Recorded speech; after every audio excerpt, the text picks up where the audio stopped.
హోషేయ గ్రంథం 14వ అధ్యాయం 5వ వాక్యం. తామర పుష్పము పెరుగునట్లు అతడు అభివృద్ధి నొందును అని ఈ వాక్య భాగంలో రాయబడి ఉంది. అనుదిన దైవ కృపా కార్యక్రమం ద్వారా దేవుని మాటలు వింటున్న దేవుని బిడ్డలు ఆత్మీయులైన మీ అందరికీ ప్రత్యేకమైన వందనాలు తెలియపరుస్తున్నాం. ఈ లోకంలో ఎలాంటి భయంకరమైన సమస్యలకైనా యేసయ్యలోనే పరిష్కారం దొరుకుతుంది. అయితే కొన్నిసార్లు పాపం చేసి దేవుని కోపానికి కారణంగా మార్చబడతాం.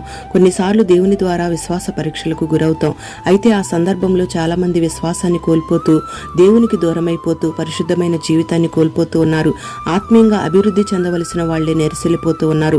ఈ లోకంతో కలిసి జీవిస్తూ ఉన్నారు. అలాంటి పరిస్థితుల్లో ఎవరైతే దేవునికి ప్రార్థన చేసి దేవుని యొద్ద క్షమాపణ పొందుకుంటారో, తామర పుష్పం మురికి నీటిలో పెరిగినా ఆ మురికి అంటకుండా ఎలా పరిశుద్ధంగా పెరిగి అభివృద్ధి చెందుతుందో అలాంటి జీవితాన్ని కోరుకుంటారో వారినే దేవుడు క్షమించి దేవుని కనికరాన్ని, ఆయన కృపను సమృద్ధిగా అనుగ్రహిస్తాడు. పోగొట్టుకున్న క్షేమస్థితిని మరలా దేవుడు అనుగ్రహించి తామర పుష్పం పెరిగినట్లుగా పరిశుద్ధతలో, ప్రార్థనలో, భక్తిలో, పరసంబంధంగా, భూసంబంధంగా కూడా ఆశీర్వదించి నిన్ను అభివృద్ధి పరుస్తాడు. అట్టి కృపా దేవుడు నీకు అనుగ్రహించునుగాక.